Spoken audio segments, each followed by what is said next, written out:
The quality of your life depends on the structure of your days. If you've ever felt like your days are slipping away, like you're busy but not really growing, this is your wake-up call.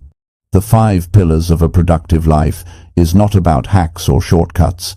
It's about building a real grounded system that helps you stay focused, consistent, and in control of your time and energy every single day. Ask yourself, are your habits helping or hurting you? Are you constantly starting over? Do your actions line up with what actually matters to you?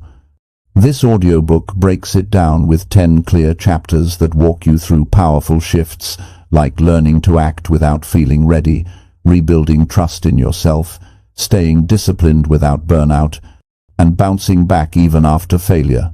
It's simple, it's direct, it's built for people who are ready to stop overthinking and start taking ownership. You don't need to do everything. You need to start with what matters. This is where that starts. Let's build your productive life, one pillar at a time. Chapter 1. Accept responsibility for how your days go. I want to talk to you about something that sits at the center of a productive life, and that is accepting responsibility for how your days go. This idea is simple, but it carries weight. It asks you to look in the mirror without excuses and without blame. It asks you to realize that the quality of your life is shaped one ordinary day at a time, and those days are shaped by the choices you make. Most people want better results, but many are still hoping someone else will change first. They hope circumstances improve. They hope people behave differently. Hope is not a strategy. Personal responsibility is. The day you accept that your life moves in the direction of your decisions is the day your power returns to you. That day is not loud or dramatic. It is quiet and serious. It feels like a shift inside where you stop waiting and start owning. Every morning you wake up with a fresh page. Some people hand that page to the world. They let messages, moods, and other people write the story. Others pick up the pen themselves. That is responsibility. It is not about blame or guilt. It is about ownership. Ownership says, this is my day, and I will decide how I use it. If your days feel rushed, distracted, or empty, there is a reason. It is not bad luck. It is not lack of time. It is the pattern you have been practicing. Patterns are learned, and they can be changed. Responsibility is the starting point of change. Without it, nothing sticks. With it, everything becomes possible. People often say life is hard. Life can be demanding. But difficulty is not an excuse to drift. Hard days still belong to you. Stressful weeks still respond to your choices. Responsibility does not mean you control everything that happens. It means you control how you respond. That response shapes your character and your future. I have learned that success is not something you chase. It is something you attract by the person you become. That person is built through daily decisions, small ones, ordinary ones. The choice to get up when the alarm rings. The choice to focus on what matters instead of what is easy. The choice to do the work even when no one is watching. When you accept responsibility for your days, you stop saying, tomorrow will fix it. Tomorrow does not fix anything. Today fixes tomorrow. What you do today sets the tone. The way you handle the first hour often decides the next 12. That hour belongs to you if you claim it. Responsibility also changes how you see failure. Instead of feeling defeated, you become curious. You ask, what can I do differently? You stop blaming your mood, your past, or your situation. You focus on your actions. Actions are adjustable. That is good news. Many people spend their lives reacting. They wait for pressure to push them. Pressure builds character only if you accept responsibility under it. Otherwise, it builds frustration. Responsibility turns pressure into progress. It turns chaos into clarity. Your days are made of choices. What you read, what you eat, who you listen to, how long you stay on your phone. These choices seem small, but they add up. Responsibility is noticing those small choices and deciding they matter. Because they do. There is a quiet pride that comes from knowing you showed up fully for your day. Not perfectly, but honestly. You did what you said you would do. You honored your commitments, even the ones no one else sees. That pride builds confidence. Confidence is not loud, it is steady. When people avoid responsibility, they also avoid growth. Growth requires effort, and effort requires ownership. You cannot grow if you believe your life is controlled by forces outside you. The moment you say "this is on me" is the moment growth begins. Responsibility also brings freedom. That may sound surprising, but it is true. When you stop blaming, you stop feeling trapped. You realize you have options. You may not like all of them, but you have them. Choice is freedom. A productive life is not about doing more. It is about doing what matters with intention. Responsibility helps you decide what matters. It clears away the noise. It helps you say no without guilt and yes without hesitation. Each day asks a question. Will you lead or will you drift? Drift is easy. It requires no thought. Leadership starts with self-leadership. That means deciding your priorities before the world decides for you. Responsibility also affects how you speak to yourself. Instead of harsh criticism, you practice honest evaluation. You say, "This worked and this did not." You adjust, you move forward. That inner dialogue shapes your energy. Energy follows responsibility. When you take charge, you feel stronger.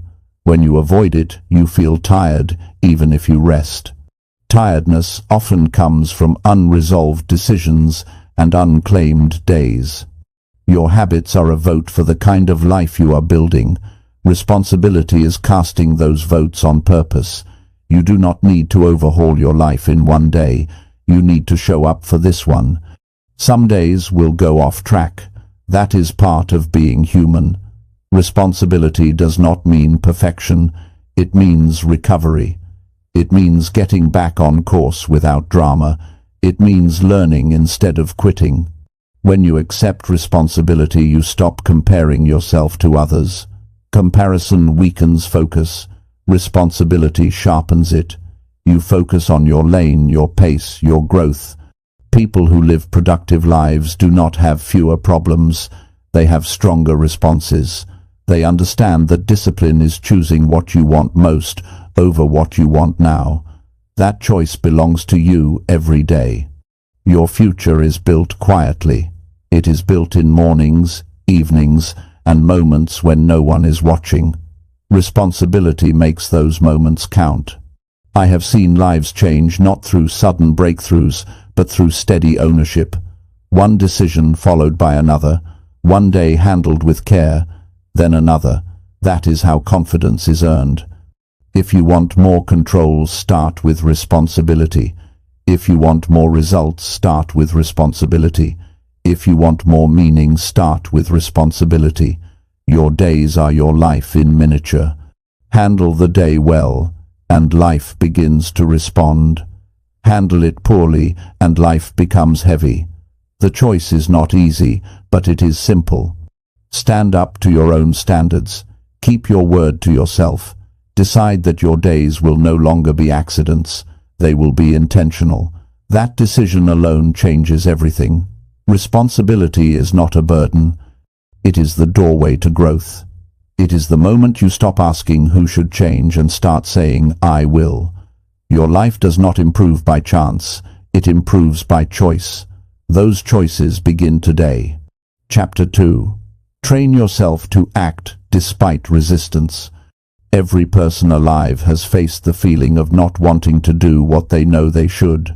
That moment when the alarm rings and staying in bed feels easier. When there's something important to do but distraction pulls harder. That feeling resistance is normal. But here's the truth most people never fully understand.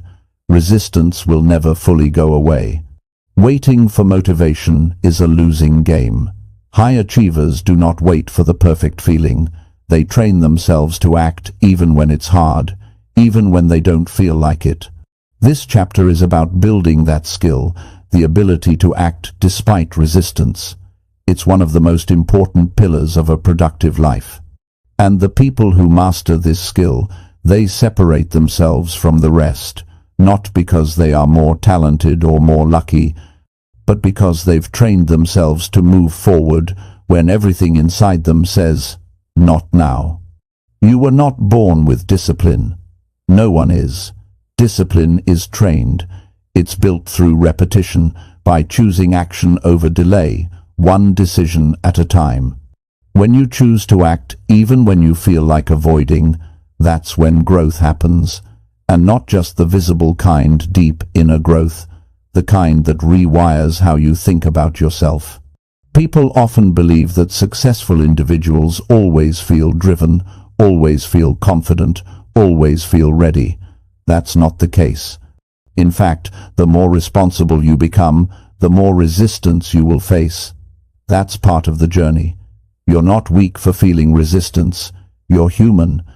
But you must understand that strength comes from how you respond to that feeling, not from avoiding it. Acting despite resistance means making hard decisions when no one is forcing you to. It means starting even when your mind tells you to wait. You don't wait for inspiration. You move, and the momentum creates clarity. You act first, and the feeling follows. That's how real progress is made. When you start developing this skill, you'll notice something powerful. Resistance usually peaks right before you begin. It screams loudest when you're on the edge of doing something meaningful. And if you can just push through the first few minutes, that resistance begins to lose its grip. The first step is always the hardest, but once you take it, you realize it wasn't as hard as your mind told you. You must begin practicing small wins. You don't need to fight resistance in huge battles. Start with the little things. When your mind says, skip the workout, go for 5 minutes. When it says scroll instead of reading, open the book for 1 page. When it says wait until tomorrow, start now for just a few minutes. You don't need to finish everything in one sitting, but you must start. Every time you act in spite of resistance, you build a new message in your mind. I am the kind of person who shows up. This kind of training doesn't happen once. It's daily. It's not about becoming perfect. It's about becoming consistent. Your life changes when you consistently choose action over avoidance. And the beautiful thing is this. Every time you do, it gets a little easier. You become more confident. You trust yourself more. You stop questioning whether you can do hard things because you've proven that you can. Start noticing your patterns. Where do you hesitate most? What areas of your life do you keep delaying? When do you tell yourself later, and what's usually the outcome of that choice? Being honest about your patterns is the first step to breaking them. You can't change what you're not willing to face. Be real with yourself, not harsh, just real. Discipline is not about punishment. It's about care. It's about saying, I want more for myself, so I'm going to lead myself. And that's what you're doing when you act despite resistance. You are leading yourself. You're not waiting for someone to push you. You're doing the pushing. You're stepping into your own power. Most people think resistance is a sign to stop. In reality, resistance is a signal that something important is on the other side. The stronger the resistance, the more it matters. That's why you must lean into it, not run from it. The only way to weaken resistance is by facing it again and again. You don't outthink it, you outact it. There will be days when your energy is low, your mood is off, and your schedule feels overwhelming. Those are the days that count the most. Not because you'll get everything done perfectly, but because you'll prove to yourself that you don't need to feel amazing to make progress. You just need to show up with what you have. That's enough. Think about where you want your life to go. Think about the kind of person you want to become. Now ask yourself, are my daily actions leading me there? If not, What's stopping me? Is it really time or talent, or is it resistance? Be honest with that answer, and if it's resistance, take it as a challenge, not a punishment, a challenge to become stronger. You don't need to fight your emotions. You need to guide them. You don't need to be fearless. You need to act while you're afraid. Courage is not the absence of resistance. Courage is the decision to move through it. You don't wait for perfect confidence. You create confidence by doing the thing that scares you. Every time you do something hard, you grow. Every time you break through the mental wall, you discover more about who you are. That's why action is so powerful. It teaches you what comfort never will. It shows you what you're capable of. Build your day around actions, not moods. Moods change, plans stay. And when you learn to follow your plan, even when your mood tries to take over, you take back control of your life. That control is not rigid, it's focused. You still rest, you still pause, but you do it with intention, not by default. Start paying attention to the language you use with yourself. The way you speak to yourself in moments of resistance will either push you forward or hold you back. If your inner voice is always giving you a way out, it's time to rewrite that voice. Speak to yourself with honesty and strength. Tell yourself the truth. This is hard, but you can do it. This is uncomfortable, but it matters. This is unfamiliar, but it's how you grow. The greatest transformation happens not when everything is easy, but when things are hard and you keep showing up anyway. That's how people change. That's how goals are reached. That's how purpose is found. By taking one real action at a time, especially when resistance is screaming loud. You were built for more than comfort. You were built to grow, and growth requires movement. It requires effort. It requires facing resistance and saying, "You don't decide what I do. I do." That decision, made over and over, becomes your strength. You will not always feel ready. That's okay. You will not always feel motivated. That's expected. But you can always choose to act. You can always choose to take the next step. One step today, then one more tomorrow, and before you know it, you've built a pattern, and that pattern becomes who you are. Keep training yourself to act, not because it's easy, not because it's fun, but because it's how you become the person you were meant to be. Chapter 3. Create structure that reduces mental overload. When your mind is scattered, even the smallest task can feel overwhelming. It's not that you're lazy or unmotivated. It's that you're carrying too many decisions, too many open loops, too many things pulling your attention in different directions. Most people are not tired because of how much they're doing, but because of how much they're thinking about doing. Mental overload happens when everything feels important and nothing feels clear. That's why creating structure is not just helpful, it's essential. It gives your mind room to breathe. It brings order to your day so you can focus on what truly matters. Structure does not mean having every second scheduled. It's not about perfection or being rigid. It's about building a system that reduces stress and increases clarity. When you wake up each day without a plan, the day takes control. You react instead of lead. You jump from one thing to another, always feeling busy, but rarely feeling productive. With structure, you get your power back. You no longer guess what to do next. You know, and that knowing frees up your energy. One of the most powerful benefits of structure is that it removes decision fatigue. Every choice you make takes energy. What to wear, what to eat, what to do next. When your day has no order, those little decisions pile up. You may not even notice it, but by the afternoon you feel drained, and it's not from work, it's from the noise. Creating a structure helps you automate the basics, so you can save your focus for what really counts. Start by building anchors into your day. These are set points you return to no matter how unpredictable life gets. A solid morning routine is one of them. It doesn't have to be complicated, but it should be consistent. Maybe it's stretching for 5 minutes, reviewing your priorities, or writing down your top 3 tasks. What matters is that it's the same every morning. That familiarity tells your mind, we're in control. Next, create space for focused work. That means blocking off time for what matters most. Don't wait for free time. Schedule it.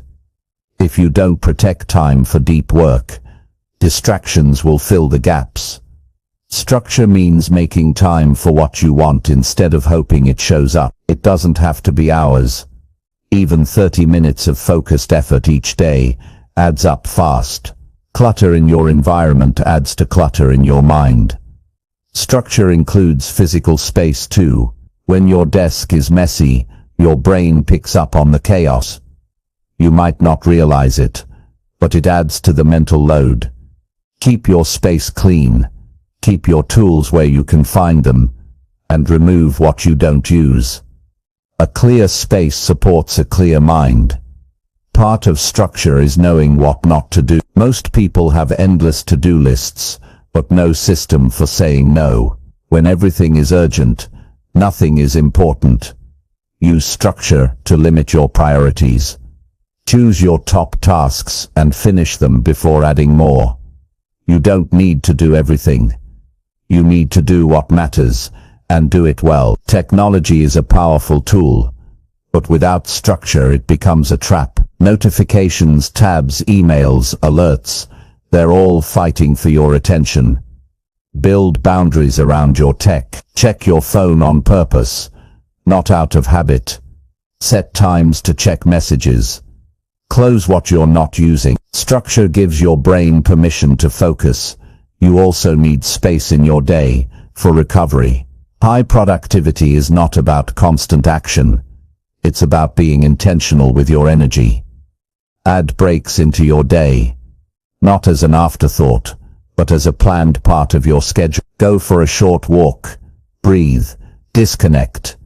Your brain needs moments of quiet to reset and stay sharp. Evenings need structure too. How you close the day matters. It's easy to stay up scrolling, telling yourself you're relaxing, but your mind stays active, overloaded with input. Create a simple night routine. Reflect on your day. Write down what worked and what didn't. Plan tomorrow before it begins. That way you don't carry mental clutter into the next day. Structure helps with anxiety. When you feel overwhelmed, it's usually because you don't know what to do next. With structure, the next step is clear. You don't have to think about everything all at once. You only need to focus on what's in front of you. That one shift changes how you experience the day. Building structure also means protecting your energy from things that don't serve your goals. That means fewer distractions, fewer unnecessary commitments, and more time spent with intention. You don't owe your time to everyone who asks for it. You owe your time to the life you want to build. It's okay to start simple. One routine, one block of focused time, one system for managing your tasks.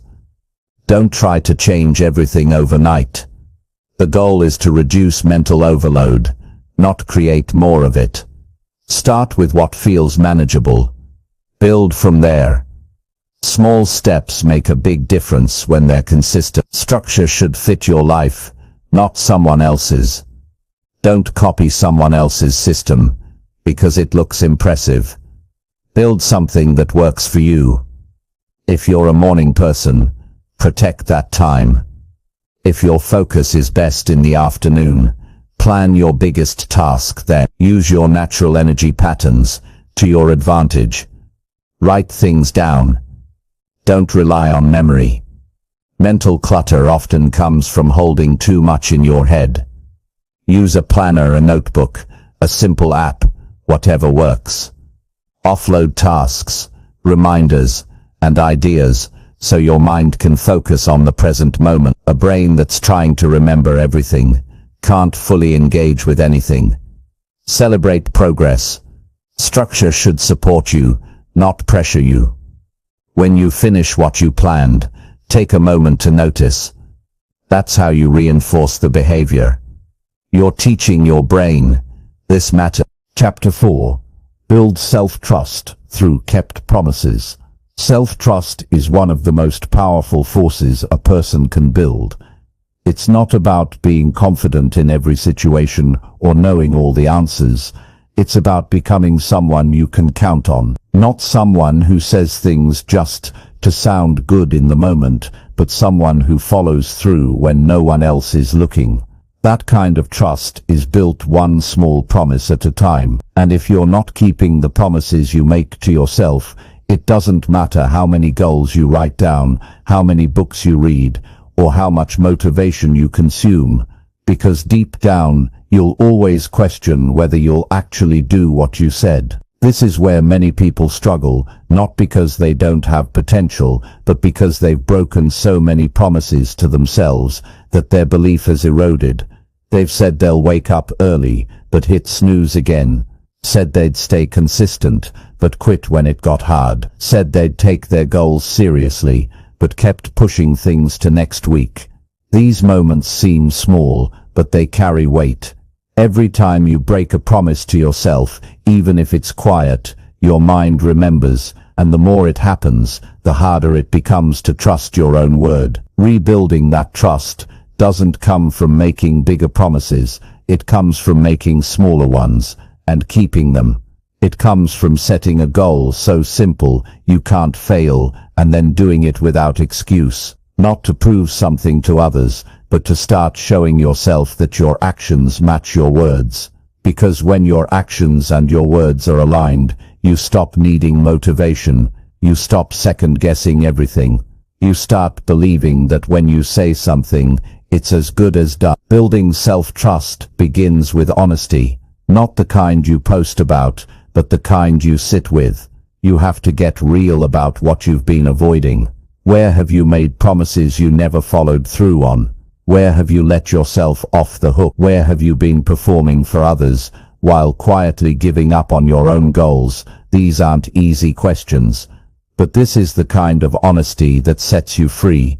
Once you've owned the truth, you can begin again. No one is asking you to be perfect. No one expects you to get it all right from the start. But if you're serious about growth, you have to take your own words seriously. Start small. Pick one thing you've been avoiding. One task, one habit, one change. Make a promise around it and keep it. Don't overcomplicate it. If you say you're going to journal for 5 minutes, do it. If you say you'll go for a walk after work, do it. Not for results, for proof. You're showing yourself that you can be trusted again. And when you start keeping those small promises, something shifts. You stop feeling like an imposter. You stop needing others to validate your progress. You start feeling grounded. There's a quiet power in knowing that you'll do what you said you would do. That power builds momentum. And with momentum, the promises you keep get bigger. But they only get bigger after you've proven you can handle the small ones. Self-trust is also about how you talk to yourself when you mess up. You will fall short. You will miss some days. You will make mistakes. But if your first instinct is to judge and tear yourself down, you'll stop trying. Self-trust is not built on perfection. It's built on recovery. When you fall, how quickly do you get back up? When you miss a promise, do you recommit or walk away? People with strong self-trust don't expect perfection. They expect honesty and consistency. It also helps to write your promises down. Keep a visible list of the things you're committing to. Don't rely on memory. When you write it down, it becomes more real. You can track it. You can look at it at the end of the day and ask, did I follow through? That daily check builds awareness. It builds discipline. And discipline is how trust is built. Be careful not to make emotional promises. A lot of people set goals when they feel excited or frustrated. But when the emotion fades, the promise disappears. Real promises are made from clarity, not pressure. Before committing, ask yourself, am I willing to follow through on this even when it's not convenient? If the answer is no, then it's not a promise, it's just a wish. You also need to stop measuring yourself by what others are doing. Self-trust is internal. It's not about who's ahead or who's behind. It's about being better than you were yesterday. Comparing your timeline to someone else's will only create noise. Focus on your path. Focus on your progress. Focus on what you said you'd do, not what they're doing. Another way to build self-trust is to protect your time. If you're constantly saying yes to things that pull you away from your goals, you're breaking promises without realizing it.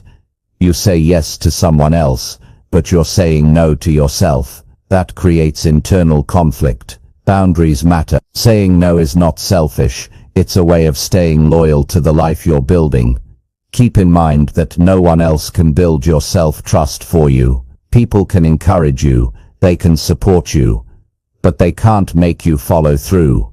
That's on you, and that's a good thing, because it means you're in control. You don't need to wait for better conditions or more motivation. You can start now. You can start today. You can become someone who keeps their word, not just to others, but to yourself. And when that happens, you feel it. You walk differently. You speak with more clarity. You start making decisions faster. Not because you have everything figured out, but because you know you can count on yourself to figure it out as you go. That's what real confidence feels like. Every time you do what you said you'd do, your identity gets stronger. You stop needing to prove yourself, and you start becoming yourself. That's the reward of self-trust.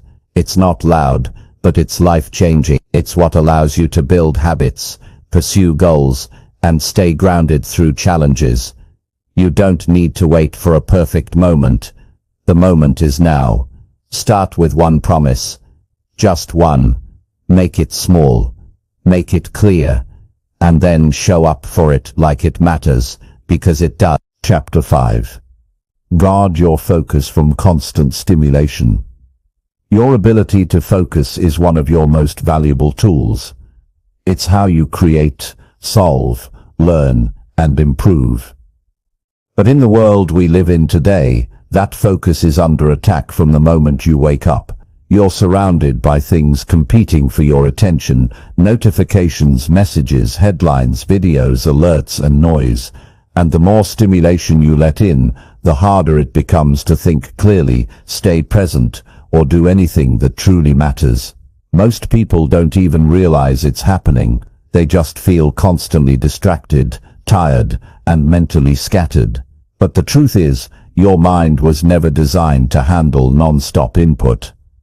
Guarding your focus is not a luxury anymore, it's a necessity. You cannot expect to grow, create meaningful work, or build a disciplined life if your mind is constantly pulled in 10 directions. If you want to build something real, you have to protect the quality of your attention like it's your most limited resource, because it is. Time can be scheduled, but attention is what gives time its power. 10 minutes of deep focus will always beat an hour of shallow distraction. But that kind of focus must be protected. Start by noticing how much stimulation you let in without thinking. Every time you pick up your phone without a reason. Every time you open a tab you didn't plan to check. Every time you let a notification pull you away from what you were doing. These moments might feel small, but they cost you more than just time. They cost you depth. They interrupt your thinking. They fragment your concentration. And the worst part is, they train your brain to crave constant input. The more you give in to distractions, the more your mind starts seeking them out. You may find yourself checking your phone in the middle of a task, not because something important happened, but because your brain is used to being interrupted. That's how stimulation rewires you. It turns silence into discomfort. It turns effort into boredom, and slowly, you lose your ability to sit with anything for longer than a few minutes. Reclaiming your focus starts with boundaries. You need to create space where your attention is safe, free from noise, notifications, and interruptions. This might mean turning off all alerts for a block of time. It might mean placing your phone in another room while you work. It might mean choosing to do one task at a time and not jumping to the next until it's done. These are not drastic steps. These are basic steps, but they make a massive difference. You must also stop treating focus like something you hope to have. Focus is not a feeling, it's a decision. It's a habit you build by training your mind to stay with one thing longer than it's comfortable. You don't become focused by chance, you become focused by practice, and the more you practice, the stronger your mind becomes. Choose specific times during your day to engage with stimulation. Instead of checking your phone 20 times randomly, check it on purpose at specific moments. That way, your brain learns that it doesn't need to be on high alert all the time. When you create these windows, you begin to control your input instead of being controlled by it. You also need to choose what kind of information you allow into your world. Not all input is equal. Some things you consume are useful, clear, and help you grow. Others are noise that leave you feeling scattered, irritated, or anxious. You are not obligated to keep up with every headline or every trend. Your peace of mind is more important than being constantly informed. You don't need to know everything that's happening to live a strong, intentional life. Create a system for your digital life. Organize your tools, simplify what you use, limit what's open on your screen. When everything is urgent, nothing is meaningful. You don't need 15 apps running at once. You need one task that matters. That's where deep work happens, in the moments where nothing else is competing for your mind. Even during rest, guard your attention. Mindless scrolling is not rest. Constant entertainment is not recovery. Real rest allows your mind to reset. That might mean going for a walk, sitting in silence, or doing something slow without checking your phone every few minutes. When you start giving your mind quiet time again, you'll be surprised by how much clearer you think and how much better you feel. You must also begin rebuilding your tolerance for boredom. If you can't sit in silence for a few minutes without grabbing a screen, your focus is already slipping. Train yourself to be present. When you're eating, eat. When you're talking, listen fully. When you're working, give it your full effort. This might sound simple, but in today's world, it's rare. And because it's rare, it gives you an edge. Train your mind like a muscle. Focus is built just like strength. Start with small sessions. Pick a task, set a timer for 20 or 30 minutes, and commit to staying with it fully. No checking, no switching, just one task, full attention. After a break, do it again. Over time, this practice rewires your brain. It makes single tasking easier. It increases your capacity to go deep. Multitasking is one of the biggest lies people still believe. It feels productive, but it splits your focus and lowers your performance. You're not doing more, you're doing everything worse. Choose to be someone who does one thing at a time with full presence. That alone puts you ahead of the average person who's constantly scattered. Protect the start and end of your day.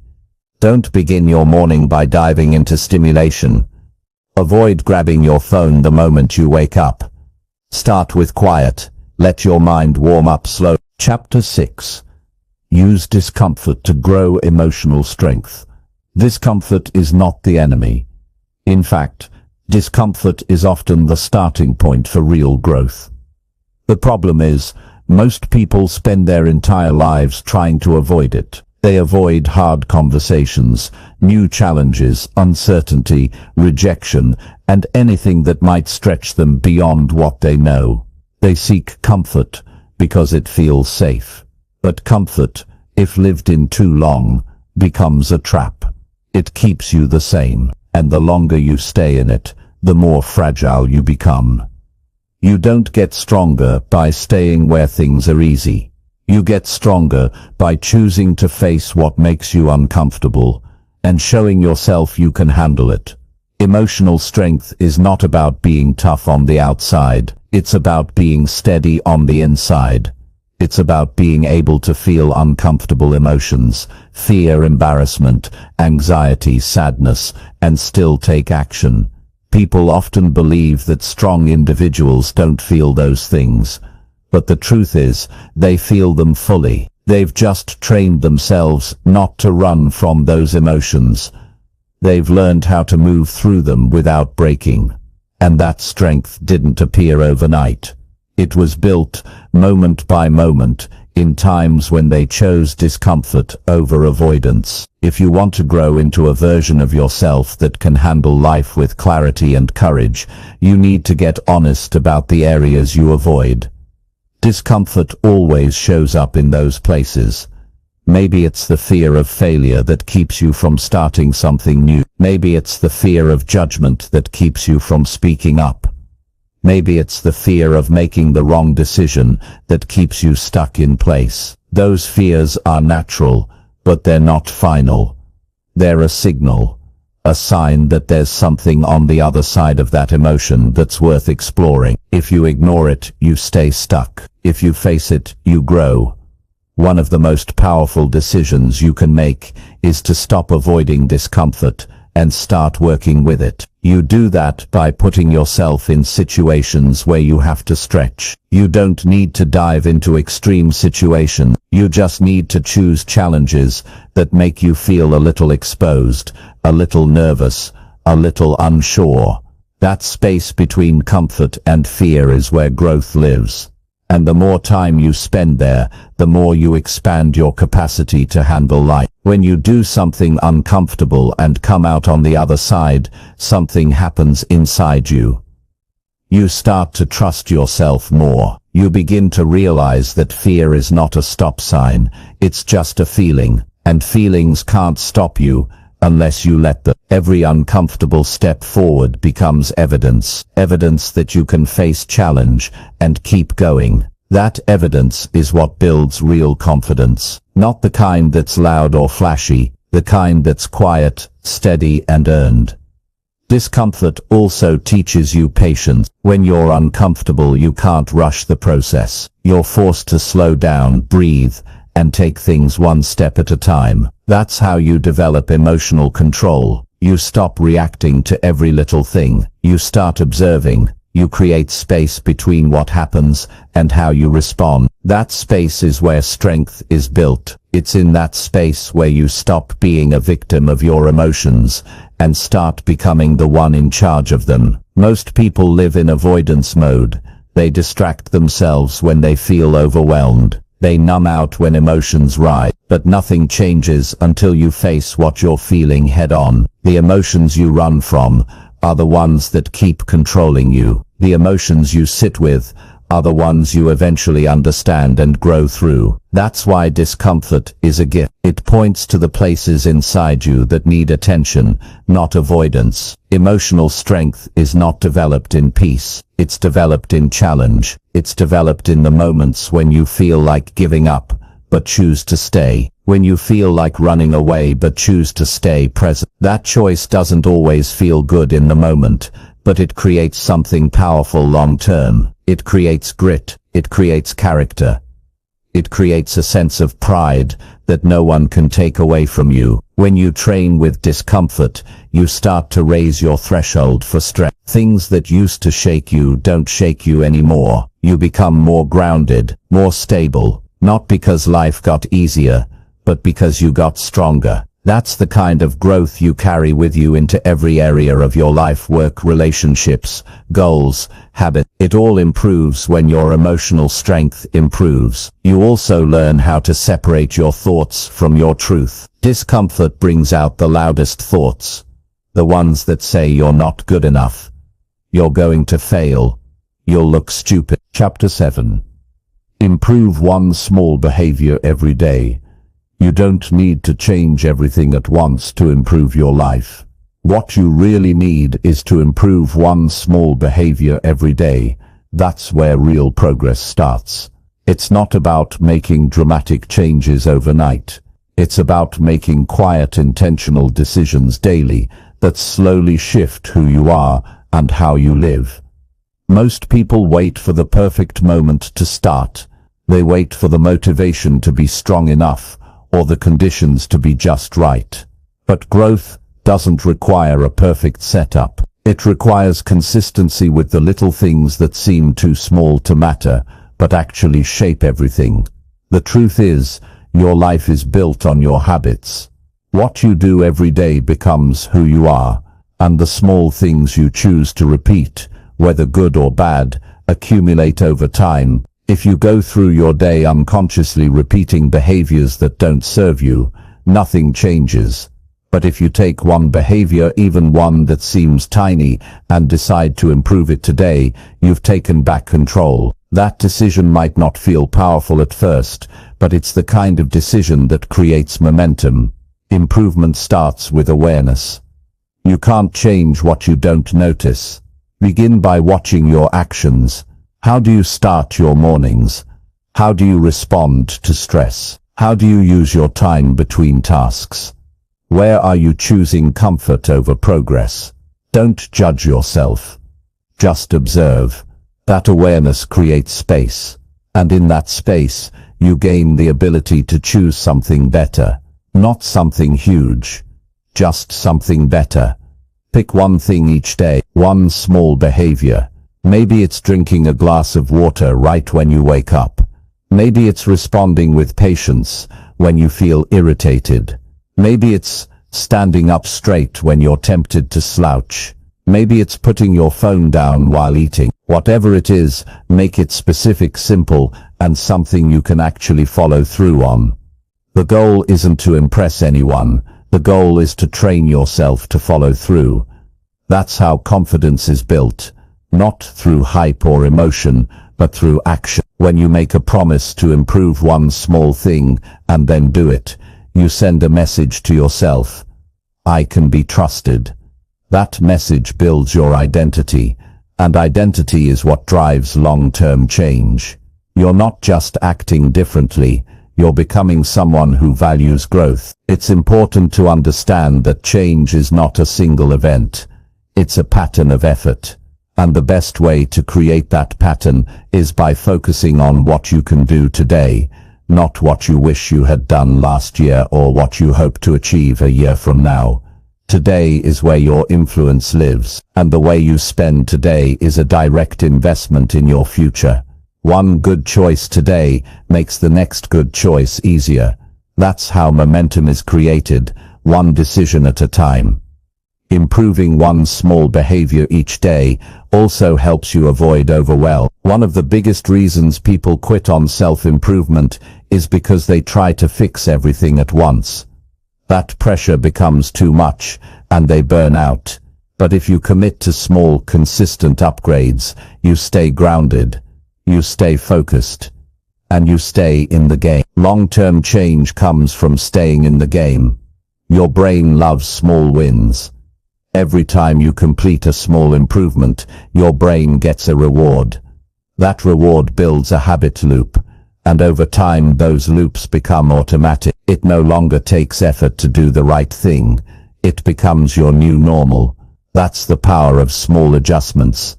They seem insignificant, but they reshape the structure of your life. You don't need a full roadmap. You just need to know what to improve today. Let that be enough. The results will come later. Right now your job is to keep showing up. There will be days when you don't feel like improving anything. Days when progress feels slow. That's when the discipline matters most. On those days, choose something even smaller, but still choose something. Keep the habit alive. Over time you'll look back and realize that the person you are today came from hundreds of those small decisions. You'll notice that the way you think, act, and respond has changed, but it didn't happen all at once. Chapter 8. Choose consistency over excitement and impulse. Most people start strong but finish nowhere. They get excited about a goal, a plan, a new routine, and for a moment it feels like everything will change.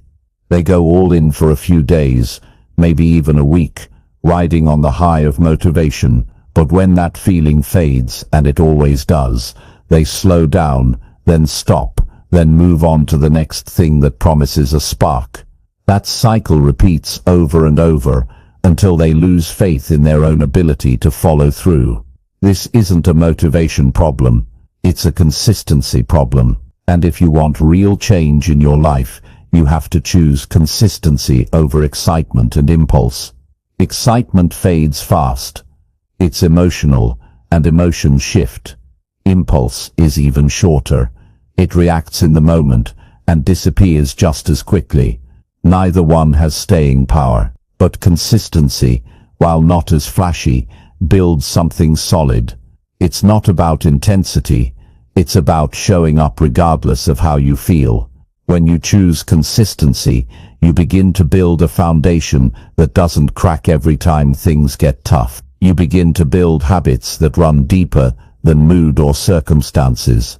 We live in a world that constantly feeds your appetite for the new trends, new tools, new shortcuts. But growth doesn't come from chasing the next shiny thing. It comes from doing the simple things over and over, even when they're boring, even when no one notices, even when your mind says, "This isn't exciting anymore." That's the point where most people stop, and that's exactly where you need to keep going. Choosing consistency means being honest about what actually creates results. It's not the perfect routine or the intense burst of effort.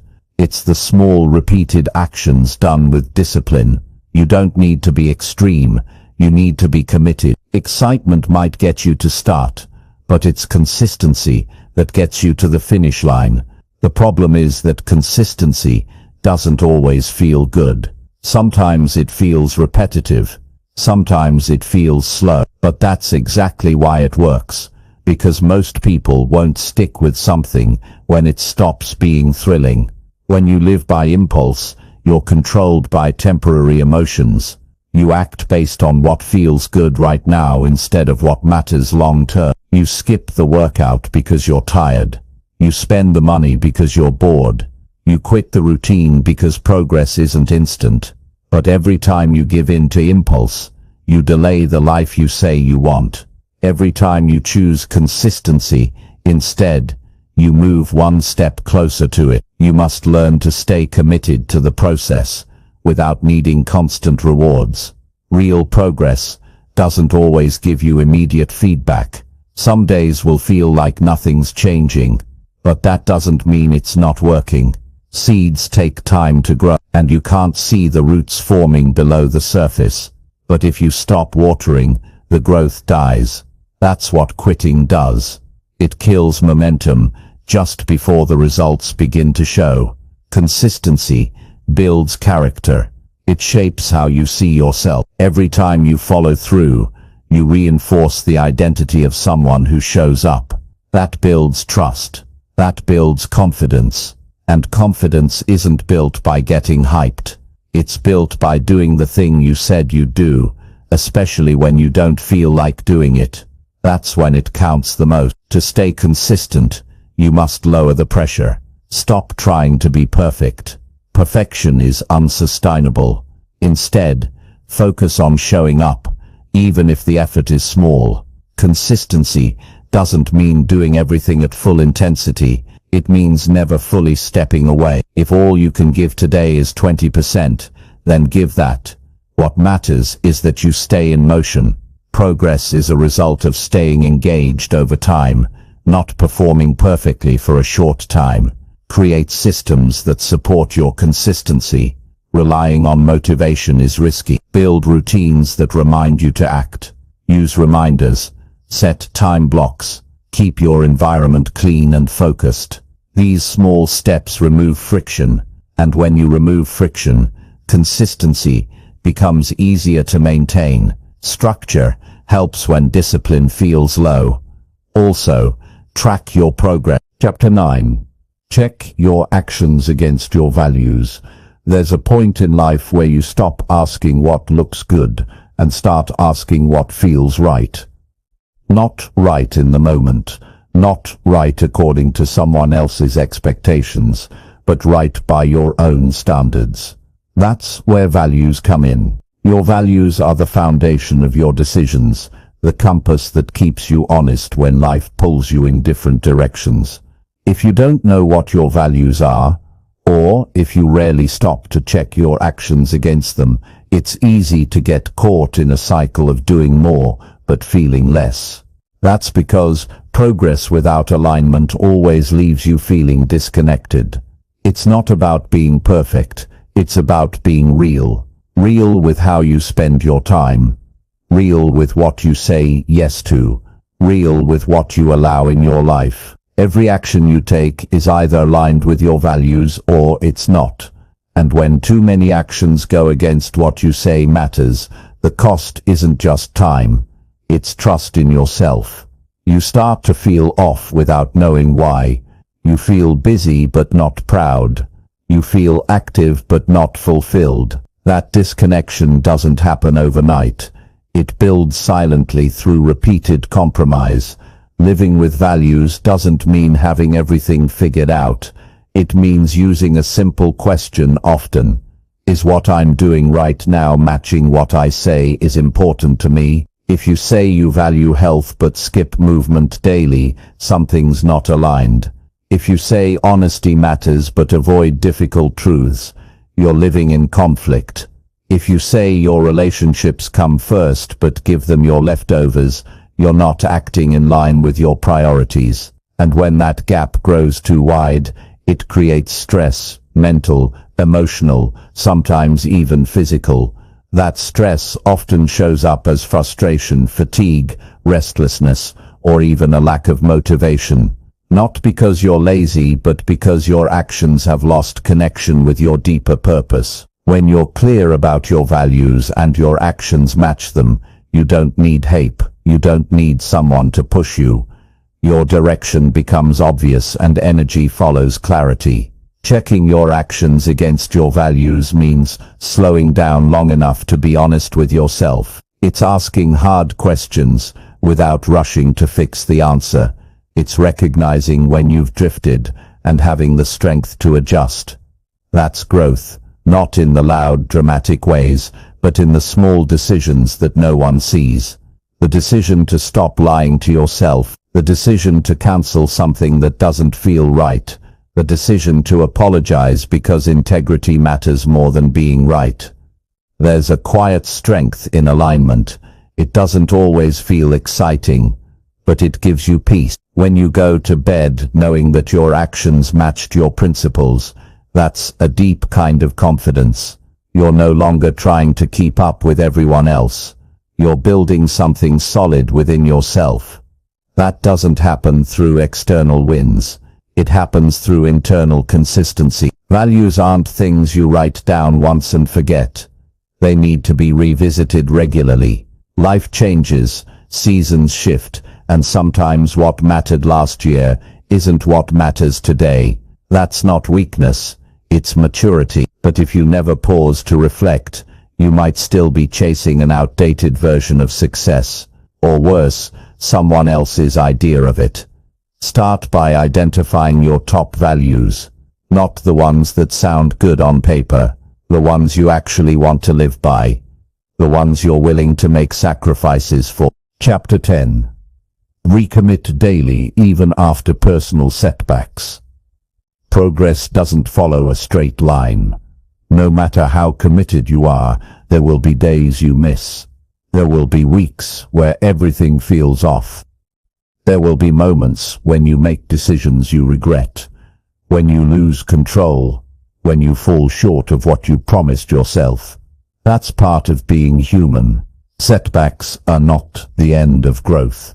They are part of the process. But the difference between those who succeed and those who stay stuck is not who avoids setbacks, it's who decides to recommit after them. You can't control every fall, but you can control how quickly you get back up. Recommitting daily means accepting that yesterday doesn't define you, no matter how badly things went, no matter what you didn't follow through on, no matter how disappointed you felt. Today gives you a new choice. That choice is quiet. It doesn't demand attention. It doesn't come with a dramatic moment. It comes in the silence of your thoughts.